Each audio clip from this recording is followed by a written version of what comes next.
আল্লামা নিসারউদ্দিন রহমাতুল্লাহ আলাইহিকে স্মরণ করে তাকে বড় করার কিছু নেই, আমাদেরকে বড় হওয়ার সুযোগ তৈরি হয়েছে, ঠিক কিনা? নিসারউদ্দিন রহমাতুল্লাহ আলাইহিকে আমি আলোচনা করে কি বড় বানাবো আপনাকে? তিনি যেই জায়গায় গিয়েছেন এই জায়গা থেকে আর বড় জায়গায় নেওয়ার আমরা এই ক্ষুদ্র মানুষ পারবো না, কিন্তু তার সান্নিধ্য, তার পরশে আমরা বড় হওয়ার একটা সুযোগ নিয়ে নিতে পারি। এটা যদি হয় তাহলে আমরা সামনে এগোতে পারি। আমি সেইভাবে মূল্যায়ন করবো বা আমি সেইভাবেই চিন্তা করি। ধারাবাহিক কোন আলোচনায় আমি যাব না।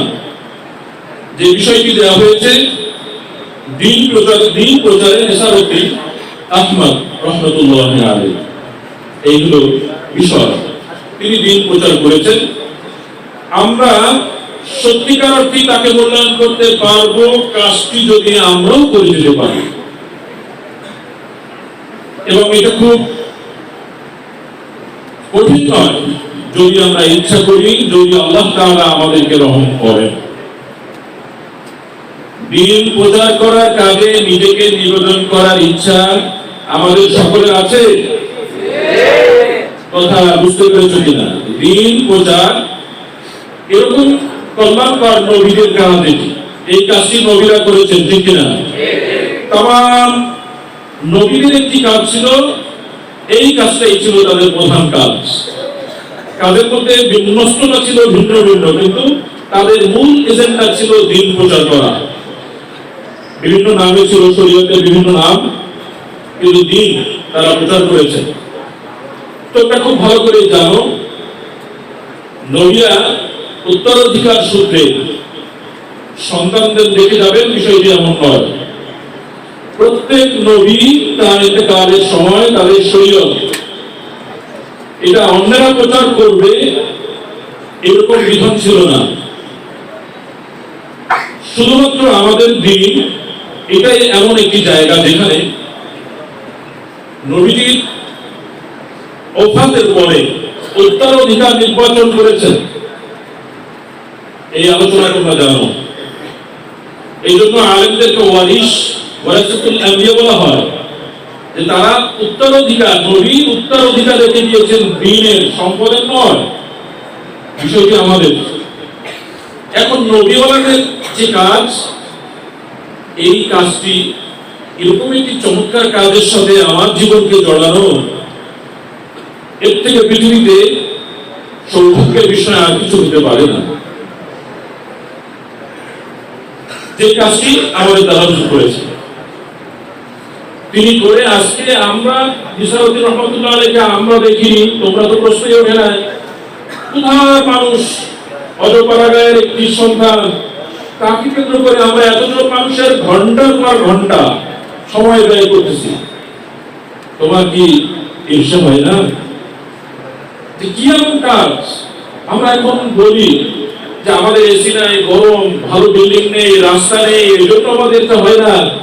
কিন্তু আল্লামা নিসারউদ্দিন তিনি যেই জায়গার মানুষ, এখনো সেই জায়গার কমিউনিকেশন ডেভেলপমেন্ট হয়নি। এখনো খুব মোটা দাগে কিছু রাস্তাঘাট ভালো, কিন্তু ভিতরে এই কমিউনিকেশন এইগুলো দুর্বলতা রয়ে গেছে। সেই কত আগের কথা, সে সময় না ছিল কোনো প্রতিষ্ঠান, না ছিল কোনো গাড়ি, একমাত্র নৌকাই ছিল অবলম্বন কোথা থেকে কোথাও যাওয়া। সেই জায়গায় বসে এত বড় জায়গায় তিনি পৌঁছালেন, কাজে তোমার আমার পক্ষেও কিন্তু এটা সম্ভব। আজকে বিশাল লজিস্টিক সাপোর্ট নিয়ামত পাওয়ার পরেও আমাদের ভিতরে চিন্তার এই ফিটনেস আসে না যে আমরা অত বড় হতে পারি। ওই বড় হওয়াটা মনে হয় নেশার সালে এরই কাজ, আমাদের নয়, ঠিক না? এরকম আমরা কেউ নেশার হতে পারবো না, আমরা কেউ সালে হতে পারবো না। আমরা আমার জায়গায় আমি হব, তবে প্রেরণার জায়গা, উৎসাহের জায়গা আমি আমাদের এইসব মহান মানুষদের কাছ থেকে দেব। আমি কিন্তু আমার মতো হব। আমরা দারুণবাজারের ছাত্র, তোমরা এখানে অনেক জুনিয়র আছে, এই জন্য প্রথম বলেছি যে আমি কিন্তু তোমাদের বড় ভাই, একেবারে শুধু সময় ছাত্র না, এখান থেকে গিয়ে আর একটা দারুণ নাজাত তোমরা তৈরি করতে পারবে না। এটা হবে না, দারুণ নাজাত হবে না। যেটা হবে সেটা সেটার মতো হবে, কিন্তু দারুণ নাজাতকে মাথায় লালন করতে হবে। আর একটা সারসিনা দরবার তৈরি করা যাবে না, কিন্তু সারসিনা দরবার মাথায় সেট করে রাখা যেতে পারে। এটার আদলে সতীয়তা রক্ষা করে আমাকে কিছু করতে হবে। কথাগুলো তোমাদের কাছে মনে হয় একটু ভারী মনে হয়? ভারী কথা আমাদের শুনতে হবে। সবসময় মক্তবের ছাত্র থাকতে চলবে? সারা জীবন কি আমরা মক্তবে থাকবো? এদেশের মানুষ কোরআন শেখে, সারা জীবন স্টুডেন্ট অফ মক্তব, হরফ শেষ হয় না, অনুবাদ তো প্রশ্নই ওঠে না, নাজানা করতে পারে না, এই অবস্থায় ইন্তেকাল। তাহলে কি হবে? আমাদের মসজিদগুলো, মাদ্রাসাগুলো শাসিনার সেই গোলের ঘরে যা সম্ভব হয়েছে, আমাদের অট্টালিকা এখন সম্ভব হচ্ছে না। তাহলে তো আমরা নিজেরাও বক্তব্যে থেকে গেলাম, এই জাতিকেও বক্তব্যে রেখে মারা যাব। এরকমটা হয়ে চলবে না। আমাদেরকে বড় হওয়ার নিয়োগ করতে হবে যে আমিও বড়, অন্যের এটা থাকবে, কিন্তু লিডারশিপ, নেতৃত্বের গুণাবলী আমার মধ্যে তৈরি করতে হবে। ইমাম সাহেব যদি মনে করে যে আমার পিছনে অনেক বড় বড় মুহাদ্দিস আছে, সেই মনে করে রুকু সিজদা পূর্ব দিক থেকে দেয়, নামাজ হবে? ইমাম সাহেব যখন মেহরাবে দাঁড়াবে তখন তার মধ্যে ইমামতির মাদ্দা তৈরি করতে হবে, ইমামতির চিন্তা, ফিটনেস, পার্সোনালিটি তৈরি করে মেহরাবে দাঁড়াতে হবে। তখন জি হুজুর বা মাথা নত করে ইতাআত করা এগুলো চলবে না। এই জন্য ছাত্র যদি তুমি সারা জীবনই মনে করো যে আমি ছাত্র, ছাত্র তুমি তোমার ওস্তাদের কাছে, কিন্তু তুমি যখন বের হয়ে যাবে, তুমি যখন সমাজের সেবায় লেগে যাবে, দিন প্রচার করবে, তখন তুমি নেতা। ভেতরে এই চেতনাবোধটুকু না থাকলে দিন প্রচারের জন্য উই আর নট ফিট, আমরা ফিট হতে পারবো না। তো আমাদের দিন প্রচারের জন্য ভেতরে ফিটনেস তৈরি করা, এইটা আল্লাহ নিঃশ্বাস থেকে আমরা নিয়ে নেব। রাজি আছি তো সবাই? আমি মোটা দাগে কয়েকটি কথা ইনশাআল্লাহ বলবো, যে বিষয়গুলো আমার ভালো লাগে সেই জায়গায় আমি কাজ করবো, যদি আমার আল্লাহ আমাকে সাহায্য করে। আল্লামা নিসারউদ্দিন রহমাতুল্লাহ আলাইহি যে যুগে তিনি সার্সিনাতে ছিলেন,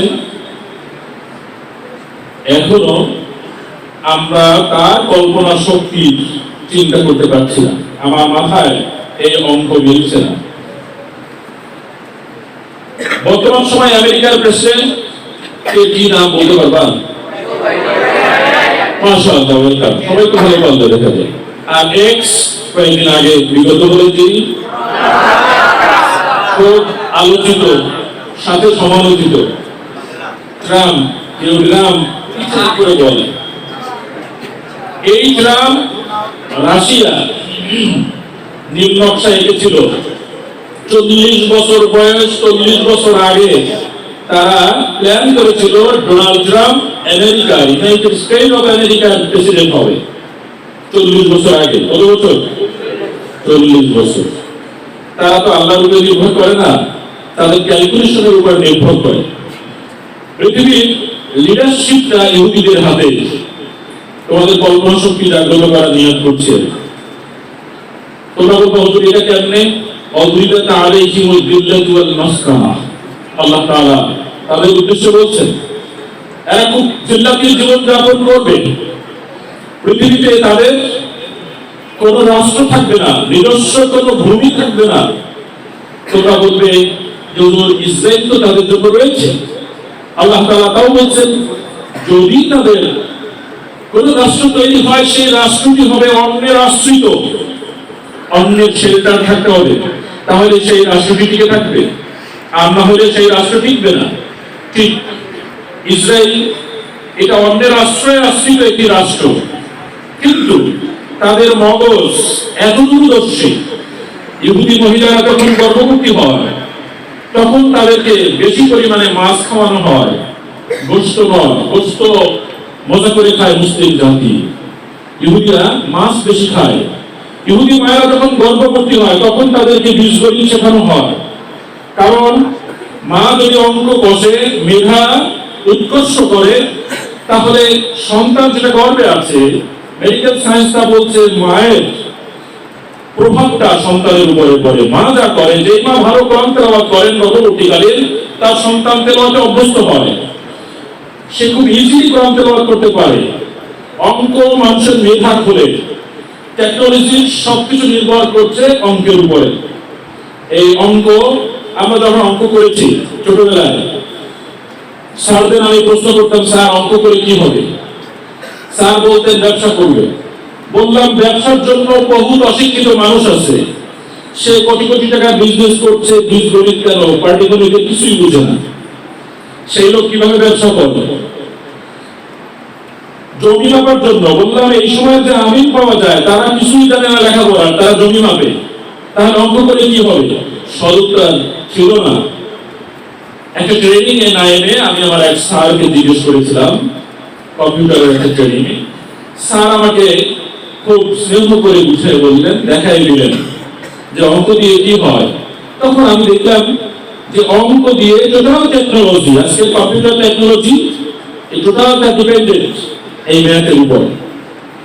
ইহুদি জাতি ক্যালকুলেশন করে কোন দেশের রাজনীতি কি হবে, কোন দেশের পরবর্তী প্রেসিডেন্ট কি হবে, আমাদের দেশের পরবর্তী প্রধানমন্ত্রী কে হবে। এটা আমাদের দেশের সিলেকশন হয় না, অন্য জায়গায় হয়। তোমাদের কাছে এটা ভার মনে হবে, কিন্তু একটু নাড়াচাড়া দিয়ে দেখবা, এগুলো পাবা, পড়ালেখা করো পাবা। তাহলে আমরা আল্লাহর উপরে নির্ভর করি, মুখস্থ এভাবে সুন্দর নয়। আল্লাহ তাআলার উপরে নির্ভর করার জন্য তোমরা বলতে, হুজুর আপনি তো আদর্শ থেকে সরিয়ে দিয়ে বাহিরের কথা বলছেন। জি না, আমি ব্যক্তিগতভাবে সমন্বয় করে চলি এবং কথা বলি, কোনো কিছুকে ইগনোর করি না, ডিনাই করি না, ভেবে দেখি বিষয়টি কি। আল্লাহ তাআলার প্রিয় হাবিব বদরের ময়দানে গিয়েছেন, মসজিদে আরিশ, আলহামদুলিল্লাহ নামাজ পড়েছি সেই জায়গাতে, তোমরা গেলে পড়বে, যেখানে আল্লাহ রাসূল দোয়া করে মুনাজাত করেছিলেন। এই মুনাজাত কিন্তু মসজিদে নববীর মুনাজাত নয়, এটা বদরের প্রান্তরের মুনাজাত। তিনি সেখানে গিয়ে মুনাজাত করেছিলেন, আল্লাহ সাহায্য চেয়েছিলেন। বদর প্রান্তরে গিয়ে মাঠে নেমে মসজিদে বসে নয়। আমাদের চেষ্টায় ত্রুটি থাকা চলবে না। চেষ্টায় ত্রুটি থাকলে আমরা কনফার্ম করতে পারবো না আমাদের লাইফের ডেভেলপমেন্ট। আমরা আমাদের নিসামুদ্দিন রহমতুল্লাহ আলাইহির রুহানি সন্তান হতে পারবো না, সম্ভব নয়। কোন জায়গা থেকে আমি কোথায় চলে গেলাম? ইহুদিরা ক্যালকুলেশন করে পরবর্তী কি কোথায় কি হচ্ছে। সারা ওয়ার্ল্ডের অর্থনীতি তাদের প্রেসক্রিপশনে চলে। ইহুদি ইসরায়েল যদি চায় যে আগামীকাল 2 মিনিটের মধ্যে বাংলাদেশ বঙ্গোপসাগরের সাথে মিলাই দিবে, এটা তাদের পক্ষে সম্ভব। 2 মিনিট লাগবে, তাদের কাছে সেই টেকনোলজি আছে। কালকে যদি চায় বাংলাদেশ ব্যাংক, তারা হ্যাকিং করে নিয়ে যাবে, মোটে কয়েক মিনিটে ফাইল, কোনো ব্যাপারই না। তোমরা আজকে ফেসবুক যে চালাচ্ছ লাইভ, তোমরা যে গুগল চালাচ্ছ, আর এই আইটি সেক্টরের টোটাল কর্পোরেট হাউস গুলো ইসরায়েলে অবস্থিত, সার্চিং করে দেখতে পারবা। এগুলো আমরা আলেম সমাজ ইগনোর করছি, এখনো সুযোগ নেই। রোহিঙ্গা মুসলিম, রোহিঙ্গাদের যে গ্রামগুলো ছিল, গুগলের ম্যাপ থেকে এগুলো ডিলিট করে দেওয়া হয়েছে। কারা করেছে? ইসরায়েলে বসবাসরত আমাদের বন্ধুরাই করেছে। তা আমরা যে আকাশের দিক তাকিয়ে থাকবো, এরকমটা নয়। যেমনটা তারা অনেক দূর থেকে কল্পনা করেন, আমাদের আল্লামা রিসাত রাহমাতুল্লাহি আলাইহি তিনি এরকম কল্পনা করেছিলেন যে যুগে রাস্তা দিয়ে হাঁটা যেত না, সেই যুগে তিনি প্রতিষ্ঠা করলেন তাবলীগ নামক একটি পত্রিকা। আমার কাছে আজকেও দুর্বোধ্য মনে হয় হুজুরের মাথায় এই ভিউজ ভীষণ কি করে এসেছিল, এটা আমি আজকেও এর সমাধান পাই না। তিনি সেই সময় বোধ করেছিলেন যে একটি পত্রিকা হওয়া দরকার। তিনি সেই সময় বোধ করেছিলেন ফতোয়া দিয়ে তিনি জুমার নামাজ চালু করেছিলেন। তোমরা তো জীবনী স্টাডি করেছো, তোমাদের প্রতিযোগিতার কারণেও স্টাডি করেছো। জুমার নামাজের জন্য তার বিরোধিতা করা হয়েছিল, তিনি ফতোয়া দিচ্ছেন। তিনি তার ফিলিংসে নিলেন যে শুধু ফতোয়ায় কাজ হবে না, বাই রিটেন রাইট সামথিং, কিছু লিখতে হবে, ডকুমেন্টারি। যদি মহাব্বতী লোকজনের কাছে, অনুসারীদের কাছে পৌঁছানো না যায়, তাহলে আমাদের এই মিশন এটা সাকসেস হবে না।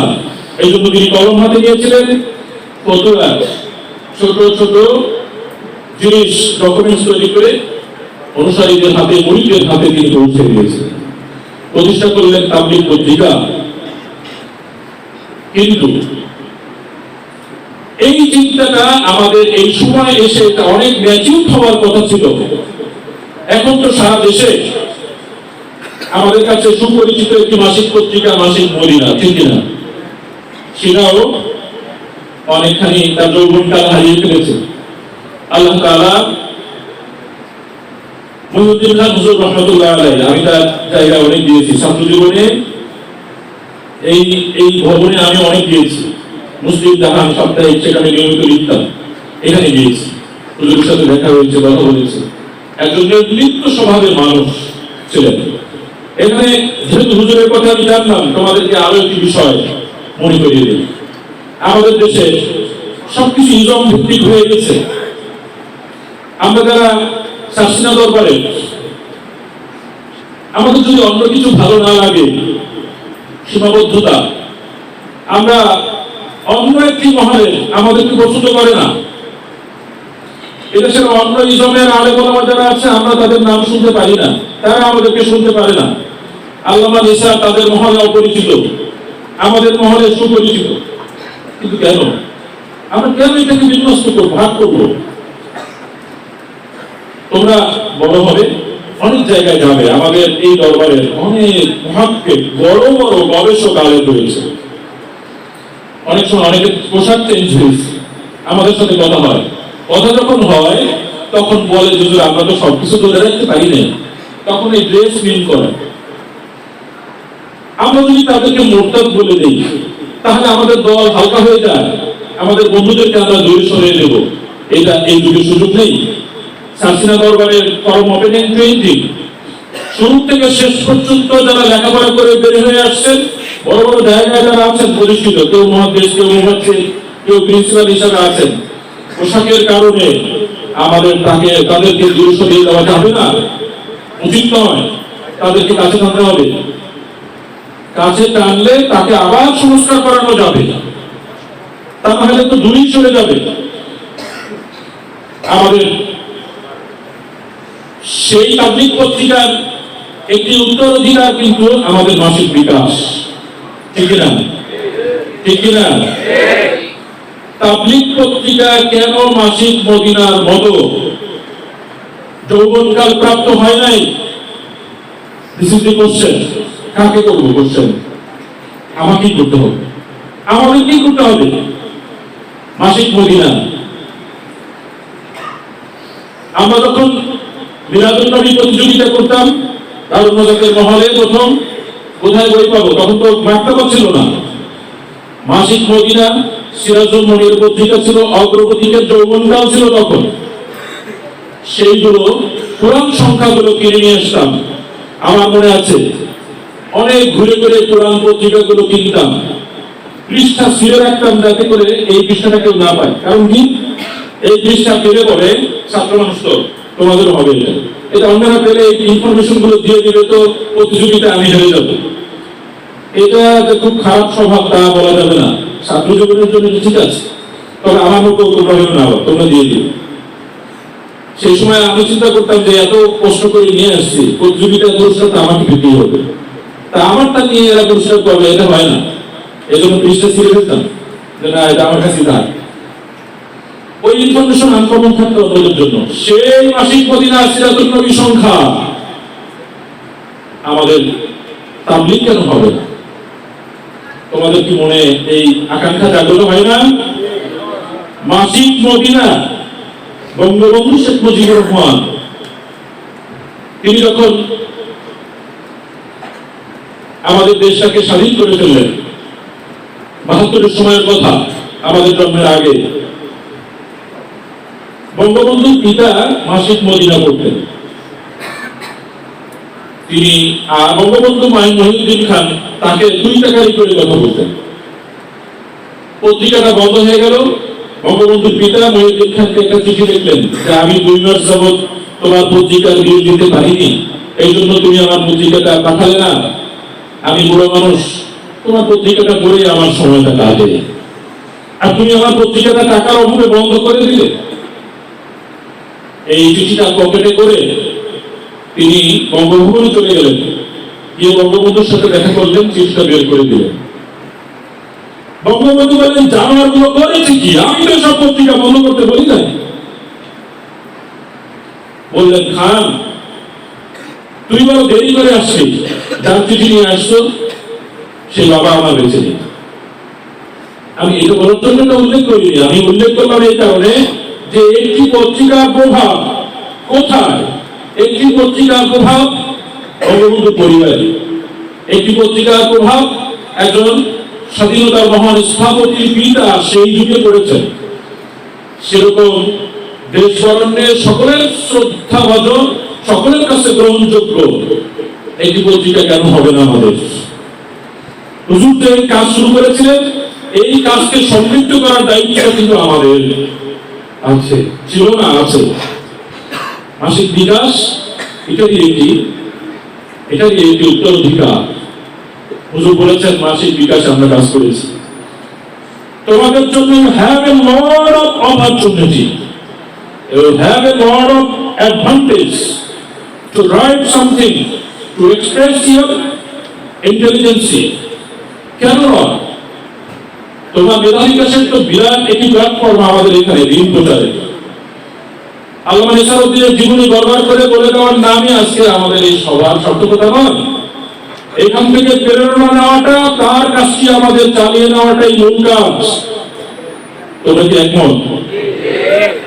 তাহলে আমরা সাধারণ জ্ঞানের প্রশ্ন মুখস্থ করি। তোমরা হয়তো অনেকে বলবে যে হুজুরের জীবনী না বলে কোথার আলোচনা কোথায় নিয়ে যাচ্ছে। আমি এটা বিশ্বাস করি না। আমি বিশ্বাস করি আমার পিতাকে লালন করা তার মানে এই নয় পিতার জামা কাপড় বউকে নিয়ে বসে থাকা।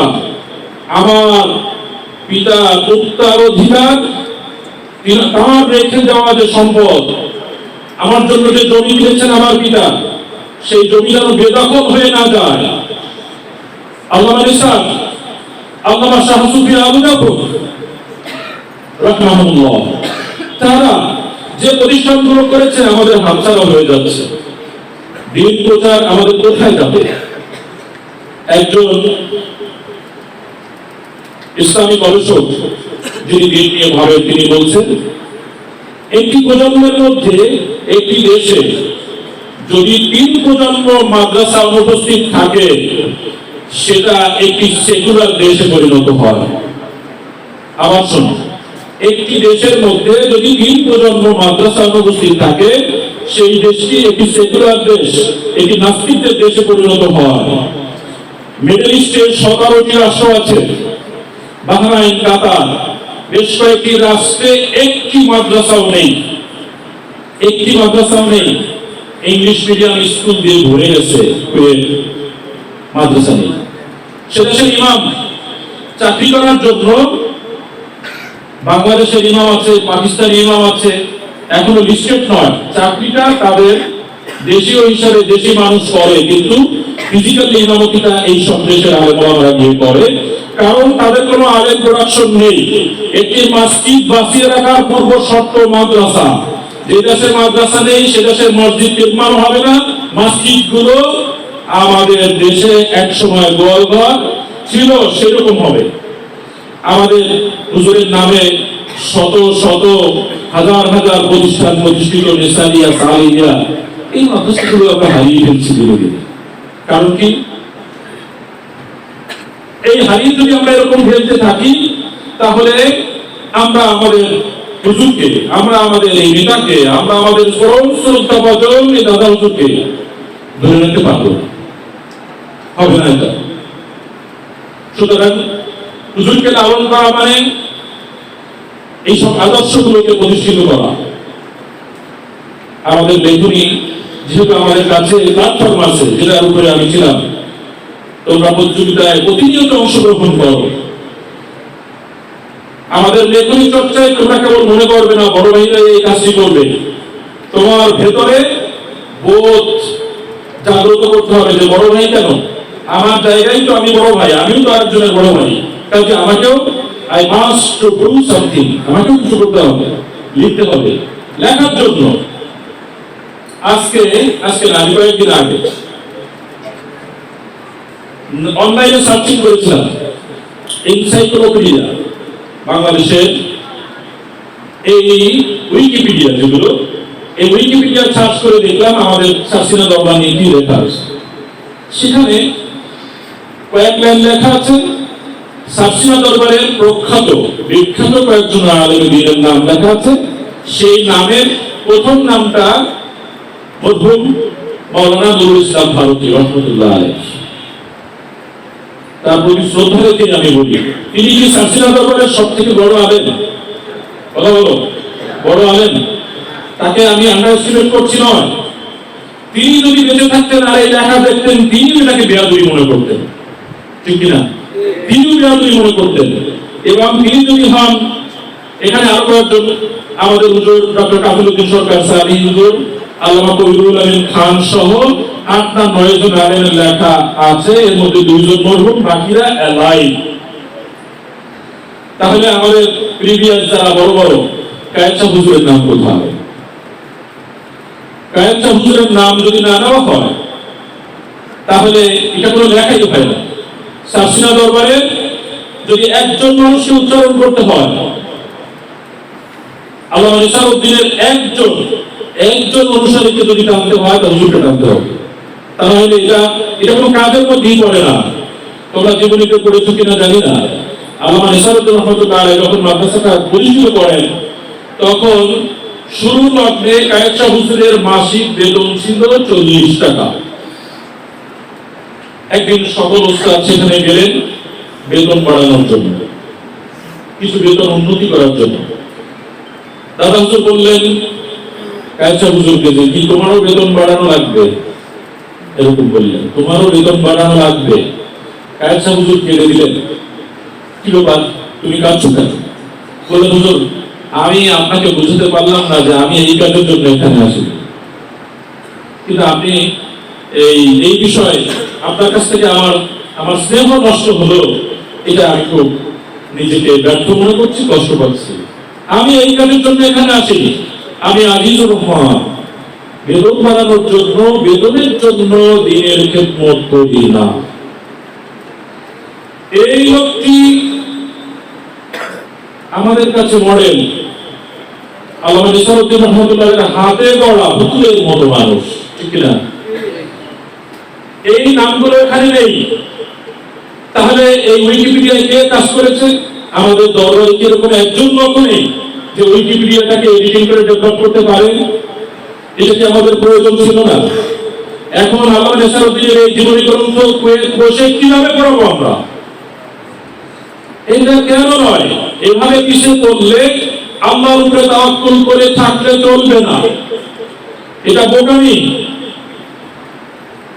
হযরত ইউনূস আলাইহিস সালাম মাছের পেটে ঢুকলেন, আল্লাহর কাছে দোয়া করেন নাই যে আল্লাহ এখানে একটা দ্বীপ বানিয়ে দেন, এই মাছটা গিয়ে সেই দ্বীপে উঠুক আর সেখানে আমি এর থেকে বের হই?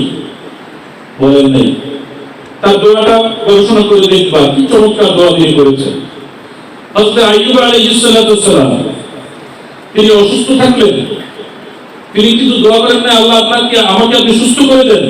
তিনি বললেন রব্বি আন্নী মাসসানিয়াদ দুররু ওয়া আনতা আরহামুর রাহিমিন। দোয়া শিখালেন, এভাবে প্রয়োজন ব্যক্ত করা হয়েছে।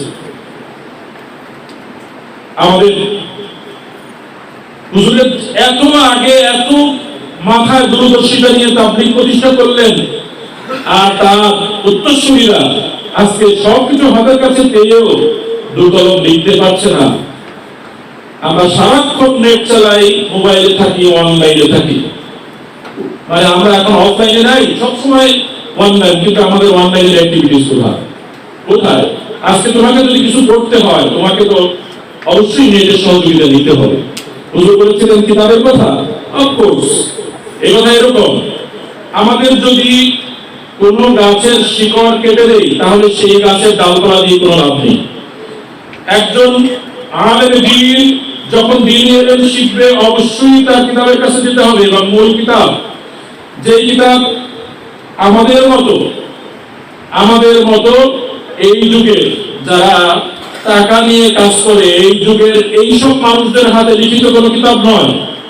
যারা টাকা নিয়ে কাজ করবে তাদের খিদমত আর যা হোক, এটা চিকিৎসা দিয়েও কাজ করবে না। তাহলে আল্লামা নেসারউদ্দিন 69 বছর পর তাকে মনে করা কেন? টাকা পকেটে নিয়ে নেন নাই, লিওয়াজহিল্লাহ লা নুরিদু মিনকুম জাযাআন ওয়ালা শুকুরা, এটাই হবে লিল্লাহ। কাজ করার সময় এরকম হবে যে তুমি থ্যাংক ইউ জানাবে, এটাও আমি চাই না। আর আপনি কাজটা খুব ভালো করেছেন, ভালো হয়েছে, এটা বলা আমার কাজটা নষ্ট করে দেওয়া। আল্লামা নাসিরউদ্দিন বাইজাবি রাহমাতুল্লাহ আলাইহি নাম শুনেছো? তাফসীরে বাইজাবির নাম শুনেছো? তোমরা কি একটু ঘুমিয়ে গেলে? হ্যাঁ, ঘুমিয়ে গেলে? কথা কি শুনতে কষ্ট হচ্ছে? এগুলো বলবো না জীবনী বলবো? জীবনীর আলোকে প্রেরণা দিন বোঝা, আমার বিষয়ের উপরে আমি থাকতে চাই। তিনি তাফসীর শেষ করলেন, লেখা শেষ। তৎকালীন সময় যিনি খলিফা বাদশাহ, তিনি তার দিকে রওনা দিলেন, ছুটলেন। তার 3টি বড় মেয়ে ছিল, বিবাহ হচ্ছিল না, তখন পয়সা দরকার ছিল। প্রতিমধ্যে একজন আলেমের বাসায় তিনি রাত্রি যাপন করলেন। আলেম জিজ্ঞেস করলেন, আপনি কোথায় যাচ্ছেন? তিনি বললেন, আমার তাফসীর লেখা শেষ হয়ে গেছে, আমি একটু খলিফার কাছে যাব। কেন? যে উনি কিছু সহযোগিতা করলে আমার কন্যা বড় হয়েছে, বিবাহ দিতে পারবো। ওই আলেমও তো সেরকম আলেম, তিনি আবার বললেন, মাশাআল্লাহ, সুন্দর একটি কাজ, আপনি কি আমাকে একটু সহযোগিতা করবেন? বললেন, হ্যাঁ, কি সহযোগিতা? বললেন, ইয়াকা না'বুদু ওয়া ইয়াকা নাস্তাঈন। এটা তাফসীর আপনি কি করেছে? এটা তাফসীর আপনার বাইজাবির মধ্যে কি করেছে? তিনি বললেন যে আমি তো আপনারই গোলামি করি, আপনার কাছে সাহায্য চাই। ওয়া ইযা ইসতাআনতা ফাসতাঈন বিল্লাহ। তাহলে উনি মনে করিয়ে দিলেন যে আপনি যখন তারই গোলামি করেন, তারই সাহায্য চান, আপনারই করা তাফসীর, কিন্তু আপনি তো উল্টো দিকে হাঁটছেন। তিনি বললেন, আস্তাগফিরুল্লাহ। 180 ডিগ্রি অ্যাবাউট টার্ন পরের দিন সকালবেলা বললেন, আমি আল্লাহর কাছে সাহায্য চাই, বাসায় চলে গেলেন। কি জন্য বললাম এটা? এই কারণ যে আমাদের সবকিছুতে পাওয়ার একটা টেন্ডেন্সি শুরু হয়েছে। বক্তাদের মুখে শোনা যায়, মমতাজকে এত টাকা দিতে পারলে একজন আলেমকে দেবেন না কেন? এই লোকটার কোয়ালিটি, এই বক্তার কোয়ালিটি গাধা কোয়ালিটিও পড়ে না। গাধার তো একটা প্রেস্টিজ আছে, একটা ইজ্জত আছে গাধা। উলাইকা কাল আনআম বাল হুম আযাল। এই গাধার থেকে ওই লোকটা আল্লাহর ভাষায় খারাপ। তুমি কি মমতাজ হয়ে গেলে নাকি? মমতাজের সাথে তোমার কম্পেয়ার কেন? কেন?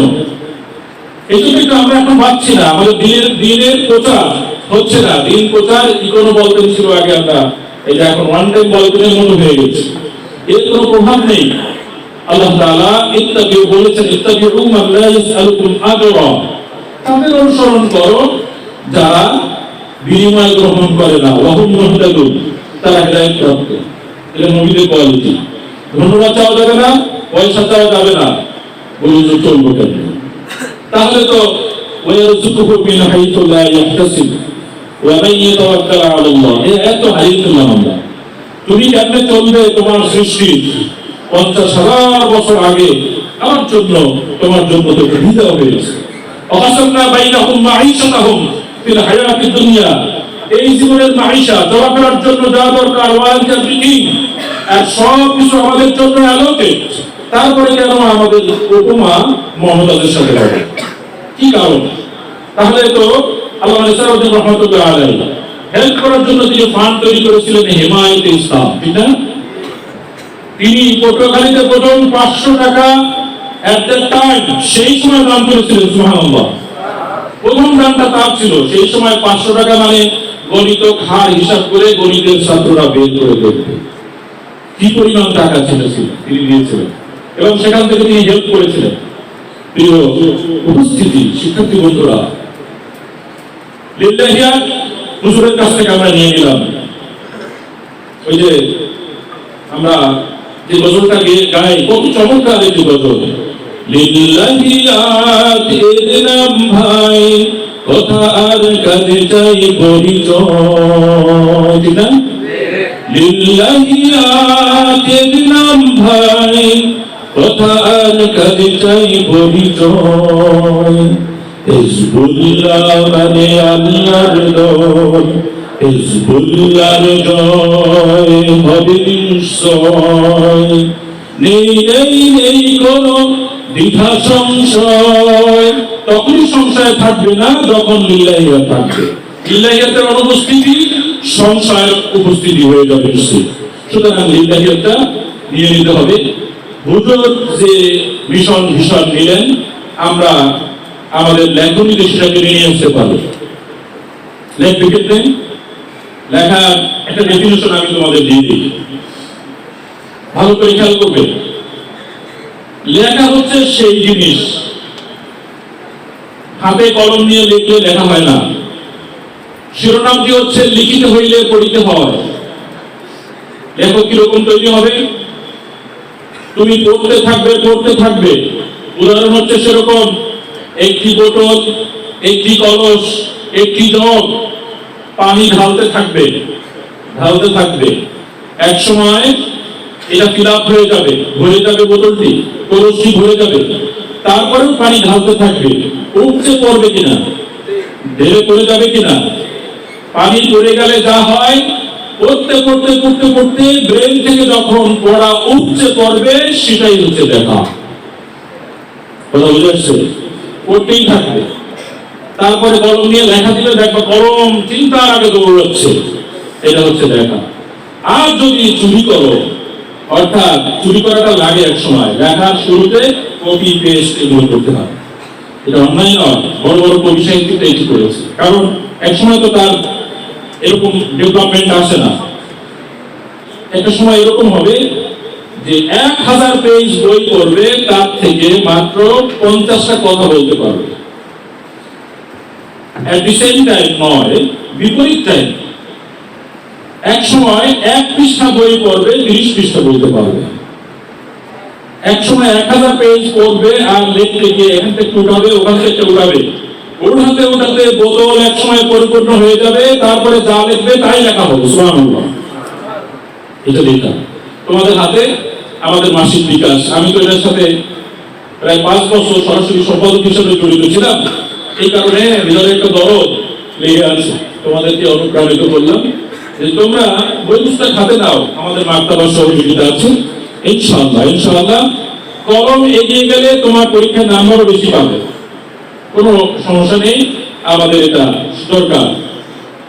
এই উপস্থিতি আমাদের হুজুরের কাছ থেকে আরেকটি বিষয় নিতে হবে,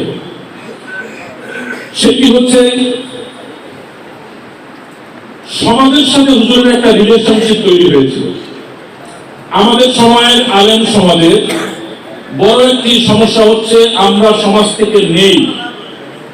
ভালো করে খেয়াল করো, সমাজ থেকে নেই। কেউ আমাকে সালাম না দিলে আমি বিব্রত হই, আমি দিতে অভ্যস্ত নই। আমাকে হাদিয়া দিতে হবে, আমি দিতে অভ্যস্ত নই। সেই সময় হুজুরের নেতৃত্বে যে সমস্ত ওলামায়ে কিরাম ছিলেন, তারা এলাকার এবং অন্যান্য মসজিদে যে জুমা পড়াতেন, বিনিময়ে কোনো হাদিয়া নিতেন না। এখনো পর্যন্ত এই ধরনের আলেম ওলামা গ্রামে আছে না নাই? তোমরা যারা আছো, তোমাদের অনেকের বাবা নামাজ পড়ে বাড়িতে, কোনো পয়সা নেই, কিন্তু আমরা জুমার নামাজ পড়ানোর খেদমতের নাম বলে পয়সা নেই। আমরা ভালো খাবার খাই, মাহফিলের ভালো মঞ্চে গিয়ে আমরা বসি, ভালো মঞ্চে আমরা বসি, অন্যরা আয়োজন করে আমরা বসি, সেই মঞ্চটাও ঠিক করে চালাতে পারি না। আমরা মাস্টারি দিয়ে বসি, ইমাম খতিব কমিটির মধ্যে দ্বন্দ্ব লাগিয়ে দেই, একটি মসজিদ ঠিক মতো পরিচালনা করার ফিটনেসও আমাদের নেই। আমরা খতিব হতে পছন্দ করছি, কিন্তু তালিমুল কোরআন, কোরআন শেখানোর কাজে নিজেকে ইনভলভ করছি না। আমাদের এলাকার একজন পীর সাহেব ছিলেন, ইন্তেকাল করেছে। তিনি আমার আব্বাকে জিজ্ঞেস করেছিলেন যে মাওলানা, কোন জামাত পর্যন্ত পড়লে আযান দেওয়া হারাম হয়ে যায়? ফতোয়া কেমন একটা ফতোয়া হলো, কোন জামাত পর্যন্ত পড়লে আযান দেওয়া হারাম হয়? কারণ কি? আযান দেওয়ার জন্য তালেবুল ইলম খুঁজে, বড় আলেম মহাদেশ মুফাসসির আযান দিতে চায় না, প্রেস্টিজিয়াস বিষয়। ঠিক আছে, ইমাম হতে চায়, ইমাম হতে চায়, এগুলো বাস্তবতা। আমরা দিন প্রচার করতে পারবো না এই ধরনের ঠুনকো কোয়ালিটি নিয়ে, এত ছোট ইমেজ আর চিন্তা নিয়ে দিনের প্রচার হয় না। দিন তোমার কাছে কোথাও কি নয়। যদি তুমি আমি আনফিট হই, ইন্নাল্লাহা লা ইউরিদু হাযা দ্বীনা বিরাজুলিল ফাসিক, ফাসিক হুজ্জত দিয়ে আল্লাহ এই দিনের খেদমত নেবেন, তুমি আউট হয়ে যাবা, কোনো চিন্তা নেই। কাজে আমাদের জন্য নিষ্ঠা অমুকের যুদ্ধ। আল্লাহ রাসূল নিজে উপস্থিত, সাহাবায়ে কেরাম একটু ইজতিহাদে চিন্তা করলেন আমাদের বিজয় হয়ে গেছে। আল্লাহ নবীর কথা থেকে চুল পরিমাণ সরে আসছে, আমাদের পরাজয় এসে গেল প্রায়। এমনকি আল্লাহ নবীর দান্দান মোবারক শহীদ হয়ে গেল, শুধু একটু লিল্লাহিয়াত থেকে আমরা একটু সরে আসছি। কাজে আল্লাহ তাআলার কাছে লিল্লাহিয়াতের দাম অনেক বা সব থেকে বেশি। প্রিয় উপস্থিতি, আমরা আল্লামা রিসালাতুল রহমাতুল্লাহ আলাইহি কি সমাজের সাথে রিলেশন তৈরি করলেন, সমাজকে দিলেন। এমনকি তোমরা পড়েছো তোমাদের এই পুরস্কারের প্রোগ্রামের ভিতরে আমি দেখলাম, শুধু মক্কা মদিনায় এখান থেকে অর্থ পাঠালেন,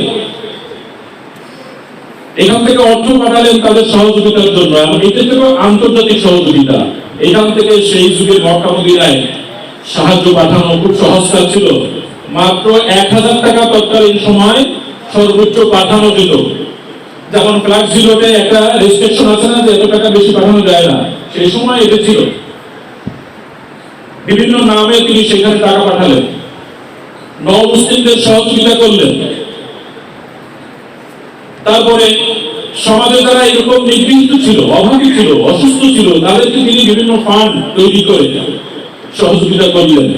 তিনি সংগঠন তৈরি করলেন। অনেক সময় আমরা কথায় কথায় বলি আমরা রাজনীতি মুক্ত নয়, এটা আল্লামা রিসালাতুল রহমাতুল্লাহ আলাইহির চিন্তার সাথে বৈপরীত্য। তিনি রাজনীতি মুক্ত ছিলেন না। সেই সময় আমাদের এই বাংলার সব থেকে বড় কিংবদন্তি নেতা ছিলেন শেরেবাংলা একে ফজলুল হক।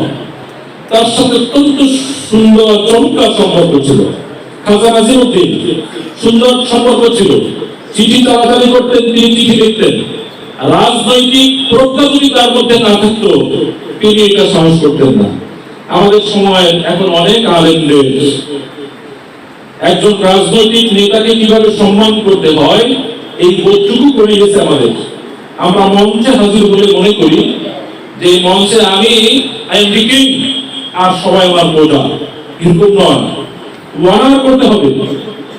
আমি যদি আমার পাশে এমপি মহোদয় বসা থাকেন, এমপিকে কিভাবে সম্বোধন করতে হবে এইটুকু না জানি, তাহলে দিনের দাওয়া দিতে পারবো না আমি।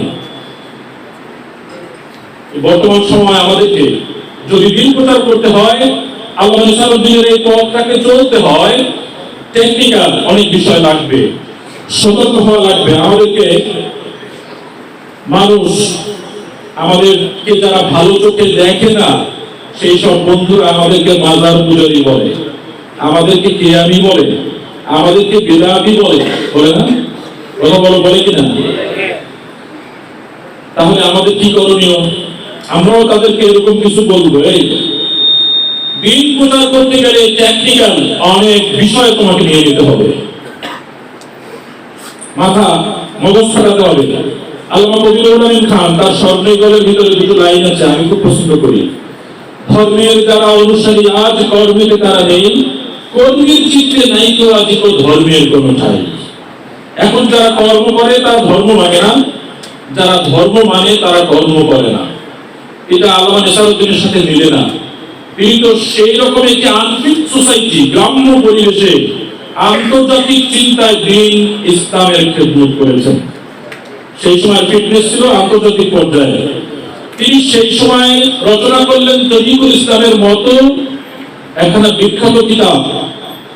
আমরা কিতাবের যে হাওলাগুলো দেওয়া ছিল, দুররুল মুখতার, শামী, কাজী খান, এই যে রেফারেন্স গুলো দেওয়া ছিল, তখন আমরা বুঝতাম না এটা কি, আমরা বুঝতাম না। এই কিতাবগুলো তিনি পড়েছেন, বাংলা ভাষায় রচনা করেছেন। অনেক শুভাকাঙ্ক্ষীর সাথে আমার কথা হয়েছে, আমি বললাম এই কিতাবটার আরবি ভার্সন সারসিনা দরবার থেকে এখনো বের না হলে আমরা কষ্ট পাই। হুজুরের কপি থাকবে স্মৃতি, কিন্তু সময়ের চাহিদায় এটা একটি আরবি ভার্সন, এটা একটি চলিত ভাষার ভার্সন কেন নয়? এই কিতাবখানা এত চটি কিতাব। কালকে বাইতুল মোকাররমে আমি কিছু বই কেনার জন্য গিয়েছিলাম, একজন এসে বলে ইসলামের জীবন্ত কাহিনী আছে। এই সব কিতাব সারসিনা থেকে প্রকাশিত হবে, কিন্তু দরবারের সাথে সুন্দর মানে না। বেশি বলি নাই তো? এই কাজগুলো করবে কারা? আমরা করবো। আমাদের তো দারুণ ভাবে প্র্যাকটিস করাচ্ছে, আমরা কেন পারবো না? আমরা তাকেই থাকবো কেন? আমরা করবো, নিয়োগ করা যাবে না ইনশাআল্লাহ। তোমরা দোয়ার মধ্যে নিজেকে শামিল করো, যে আমি এই জিনিস করতে চাই। আল্লাহ আপনি আমাকে সাহায্য করেন, আমার কাজটা আপনি সহজ করে দেন। মগজের ভিতরে দোয়া চেক করো। অনেক অভিভাবক আমাদের কাছে আসে, সন্তানের জন্য দোয়া করেন। হ্যাঁ করি তো। কবে করেছেন? ফজরে না, ইশায় না, লাস্ট 2 days না, এক সপ্তাহ না, কবে করেছেন? আদৌ দোয়া করে না। ওরকম দোয়া পাইতে গেলে তো হুজুর করে প্রত্যেক দিন সবার জন্য, ওটা না।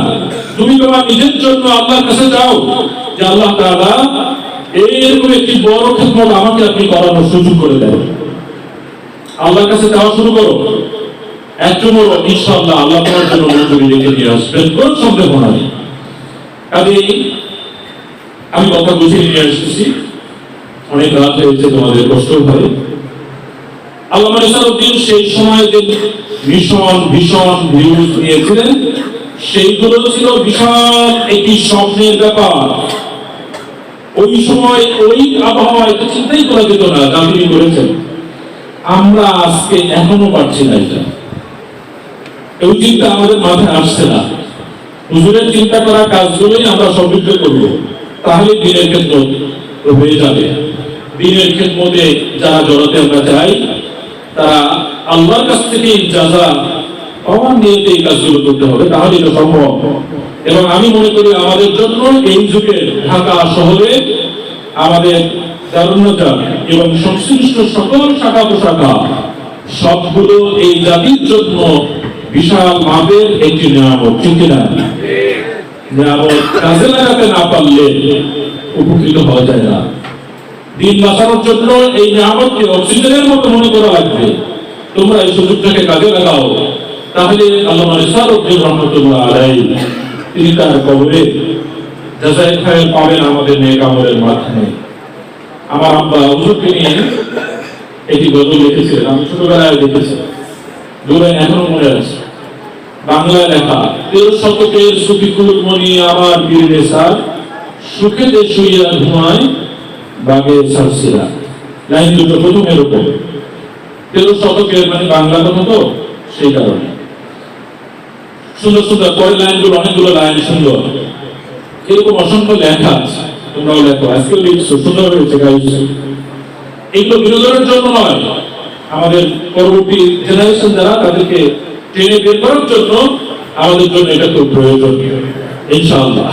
যা হোক, তোমাদের মেধা, সামর্থ্য এগুলো সব আছে, নিজেকে দুর্বল মনে করো না, এগোতে পারবে না। প্রত্যেকটা মানুষের আল্লাহ একটি বিশেষ পাওয়ার দিয়ে, ক্ষমতা দিয়ে তৈরি করেছেন। সুবহানাল্লাহ। তোমার ব্রেইনের যে ক্যাপাসিটি আছে 14 বিলিয়ন, বিলিয়ন বুঝো? 1 বিলিয়ন সমান 10 লক্ষ, 1000 মিলিয়ন সমান 1 বিলিয়ন, এটা 14 বিলিয়ন কোষ তোমার মেধায় আছে। তুমি এত নিজেকে ছোট মনে করে কেন? এটা রিকশাওয়ালার ছেলেদের যা দেওয়া হয়েছে, ওই ডোনাল্ড ট্রাম্পের ছেলেদের মাথায় তাই দেওয়া হয়েছে। তাহলে তো তোমার মাথায় শক্তির কোনো অভাব নেই। তবে সবগুলো একরকম নয়, যত মানুষ তত রকম, যত মানুষ তত রকম। তোমার ভিতরে কনফিডেন্স লেভেলটা ডেভেলপ করো, গ্রো করো, ইনশাআল্লাহ তুমি কিছু পারবে। কোনো সমস্যা নেই, আল্লাহ তাআলা সাহায্য করবে। বিশ্বাস আছে, করা যাবে তো ইনশাআল্লাহ? করা যাবে তো? কবি নজরুল ওইটা নজরুল হয়েছে না, আমার এই যুগের কোনো কাজ না। তুমি নজরুল নয়, তুমি তো আরেকজন হতে পারো। তোমাকে আল্লাহ এই যুগে আরেকজন বানাবেন। সবাই নজরুলও হয় না, সবাই নিসারও হয় না, সবাই রবি ঠাকুরও হয় না, এক একজন এক একটা হয়। এজন্য তোমরা পড়বে। আমরা বর্তমান সময়ে আরেকটি অনুরোধ আমি তোমাদের করি। বর্তমান সময় এই নসিহতটি আমার আব্বা যখন ক্লাস 8 আমরা দারুন নাজাতে ভর্তি হয়েছিলাম, তখন আব্বা আমাকে বলেছিলেন, জীবিত মানুষের জীবনী পড়বে না, জীবিত মানুষদের দিকে তাকাবে না, মরা মানুষদের দিকে তাকাবে, তাহলে ভালো রাস্তায় থাকতে পারবে। অর্থাৎ এই যুগের মানুষদের উপরে আস্থা ছিল না বিধাই তো আমার আব্বা এই কথাটা বলেছেন। ওই সময় তো আর বুঝি নেই, পরে বুঝছি যে ঘটনা ঠিক। জীবনী পড়ার জন্য বলেছেন, তোমরা জীবনী পড়বে। আল্লামা আশরাফ আলী থানভী রাহমাতুল্লাহ আলাইহি, আমরা যদি এটা বলি তো আমাদের ইজমের না, বলা যাবে না, ঠিক না? আমি পড়ি এগুলো, একটাও বাদ দেই না, সব পড়ি। কার কোন জায়গায় কোন জিনিস আছে, দাওলাতুল হাকিম ফাহাইতু ওয়াজাদাহা ফাহুয়া আহাক্কু বিহা। আল্লাহ নবী তো বলছেন এটা জ্ঞানের কথা, জ্ঞানীর হারানো ধন টোকাই টোকাই নিয়ে আসবে, কিন্তু মাথায় রাখবে এরকম। উদাহরণ দিয়ে দিই, একটি টেবিল, তোমার সামনে একটি টেবিল আছে, টেবিলের উপরে একটি গ্লাস আছে, 5 বালতি পানি গ্লাসের উপরে ঢেলে দাও, গ্লাসের নিচে টেবিলের উপরে যে কাগজ আছে ভিজবে? কথা বলো, ভিজবে? বুঝবে না। একটি গ্লাসের উপরে পানি ঢাললে পানি তো গড়াই পড়ে যাবে। টেবিলের উপরে আর গ্লাসের নিচে যদি আমরা কাগজ ঢুকিয়ে রাখি, থাকে না কাগজ ঢুকানো থাকে না যেগুলো টেবিলে, পানি ঢাললে ওই কাগজ ভিজে কেন? গ্লাসটা কি আছে? গ্লাসটা কি আছে? একেবারে নিখুঁত, কোথাও ছিদ্র নেই। আর যদি একটা ছিদ্র থাকে, পানি লিক করে নিচে কাগজগুলো ভিজে যাবে। ঈমান ও আকীদা, ঈমান ও আকীদায় তোমার মধ্যে একটা ফিটনেস থাকবে ওই নিখুঁত গ্লাসের মতো। যত ময়লা পানি আর ভালো পানি ঢালুক, তোমার নিরাপত্তা নষ্ট হবে না। আকীদাটা থাকবে আমার ওরকম পরিষ্কার। এটাকে পরিষ্কার করে নিবে যে আমার যেহেন আকীদা, আকীদার সাথে আমার উদাহরণ হচ্ছে সেরকম, ঈমান হচ্ছে সেরকম, সম্পদ। এটা কি সম্পদ? সম্পদ রাখবো কোথায়? বা আমার কাছে অর্নামেন্ট, স্বর্ণালঙ্কার আছে, আমি এটি আলমারির মধ্যে রাখবো। এটা খোলা জায়গায় রাখলে মানুষ নিয়ে যাবে। ঈমান হচ্ছে অর্নামেন্টস, আর আকীদা হচ্ছে এরকম, এটি সিল আলমারি, এটি লকার, এর মধ্যে আমি রাখবো। তোমার চিন্তা এমন থাকবে যে এই চিন্তার ভিতরে অন্য কোনো ইজম স্থান পাবে না, কিন্তু দুনিয়া তাকিয়ে দেখবে কে কি করে। এটা দিন প্রচারের টেকনিক প্রয়োজন। আশরাফ আলী থানভী রাহমাতুল্লাহ আলাইহি তিনি দিন প্রচার করতে যে এলাকায় গেলেন, প্রথম সেই এলাকার মানুষ জশ্নে জুলুস করত। ওই এলাকায় গেলে পরে ওয়াজ করতে গেলে জিজ্ঞেস করতে, হুজুর আপনি জশ্নে জুলুস এগুলো করেন কিনা? হুজুর বলতেন না, আরে করি না আমরা। হুজুরের আর ওয়াজ করার সুযোগ দিত না, যে না আপনি আউট, আপনি চান্স পাবেন না, আপনি মোরতাদ, এর বের করে দিত। আশরাফ আলী থানভী যখন গেলেন, তাকে জিজ্ঞেস করা হলো, হুজুর আপনি জশ্নে জুলুস করেন কিনা? হ্যাঁ, এটা তো ভালো। এই ভালো বলে তিনি ঢুকে বললেন যে না, এই হুজুর খুব ভালো। হুজুরকে তারা রিসিভ করলো। আস্তে আস্তে তিনি তার অ্যাক্টিভিটিস দিয়ে বুঝালেন যে এটা এরকম তো সেরকম। পরে মানুষেরা বলতো, হুজুর আপনি না বললেন এটা ভালো, এটা কি হলো? আপনি দেখি যা বলেন তার সাথে এটা মিলে না, তাহলে বুঝে থাকলে করো না এটা। This is technique, হিকমা।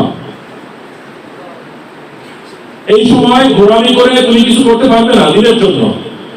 খুব ত্যাগফুল্লি দিনের সেবা করতে হবে। তবে যত ত্যাগফুল্লি থাকো, লিল্লাহি যদি না থাকে, নিয়তটা যদি সহি না থাকে, আকিদা যদি সুস্থ না থাকে, ওর কোনো টেকনিক কাজে লাগবে না, কোনো ক্ষমতাও কাজে লাগবে না। আমরা যেটা বললেন, কোনো ক্ষমতা, হ্যাঁ ক্ষমতাকে ডিনাই করা যাবে না, টেকনিকের মাধ্যমে ক্ষমতার প্রয়োগ এটা হতে পারে, এটি দরকার, কোনোটাকে ডিনাই করা যাবে না। দেখো সর্বশেষ কথা হচ্ছে এই, আমরা আমাদের এই দরবারের আল্লামা শাহ আবু জাফর রহমতুল্লাহ আলাইহি, তাকে আমি দেখেছি, তার জানাজায় আমার ছোট হাইকোর্ট বাজারের সামনে এই জাতীয় ঈদগাহ ময়দানে সামিল হয়েছিলাম। আলহামদুলিল্লাহ, তিনি হুজুরদের ড্রেস করতেন।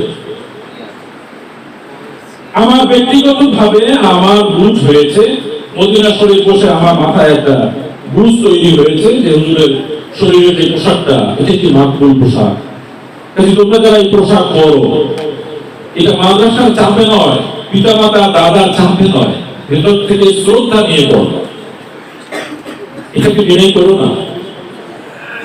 আমার পরিচিত একটি পোশাক, এটা আমি পছন্দ করি, শুধু এটা নিয়ে নয়, আমার কাছে প্রমাণিত ব্যক্তিগত ভাবে, যেটা একটি মাকবুল লেবাস। এই লেবাস, লেবাসের মধ্যে কি সব ঢুকছে? লেবাসের মধ্যে সব নাটকটা তুমি তো ঢুকছো। লেবাস প্রয়োজন, লেবাস যেমন প্রয়োজন, আমল যেমন সিরাত সুরাত কেন, তাহলে সবগুলো প্রয়োজন। এই জন্য ভেতর থেকে শ্রদ্ধার সাথে গ্রহণ করে আমরা যদি কাজগুলো করি, তাহলে ইনশাআল্লাহ আমরা কামিয়াবি পেয়ে যাব। আল্লাহ তাআলা আমাদেরকে তৌফিক দান করুন। আমি ভুইগড় দারুস সুন্নাহ ইসলামিয়া ফাজিল মাদ্রাসায় আছি। তোমরা অনেকে আজকেও তোমাদের একজন ছাত্র হয়ে গেছে, অনেকে যায়, তোমাদের দাওয়াত থাকলো, মাঝে মধ্যে সুযোগ পেলে এখানে যাবে।